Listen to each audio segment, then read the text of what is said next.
ভাইয়ের বিপদে সবার আগে বোনেরা কাঁদে। বোন না থাকলে পৃথিবীতে ভালোবাসা কি জিনিস আপনি বুঝবেনই না।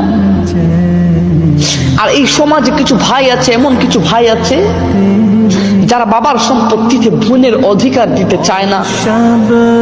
আফসোস প্রিয় ভাই আমার, এই বোনগুলারে টাকার কাছে বিয়ে দিয়ে দিয়েন না, এই বোনগুলারে কোনো জালিমের হাতে তুলে দিয়েন না, এই বোনগুলারে কোনো গায়রতহীন পুরুষের কাছে তুলে দিয়েন না। একটা আল্লাহওয়ালা দিনদার ছেলে দেখে বোনটারে বিয়ে দেন। দরকার হয় বোন আমার দুমুঠু না খেয়ে থাকবে, তাও বোনটা আমার ভালো থাকা চাই, তাও যেন আমার বোনটা পর্দায় থাকে, আল্লাহর রাস্তায় থাকে, আমার বোনটা যেন সুখে থাকে। বন্ধু, তুমি যে সুখ দুনিয়াতে দেখো, এই সুখ আসল সুখ না রে ভাই। সব পানি যদি এক হতো তাহলে সমুদ্রের পানি নুনতা হতো না।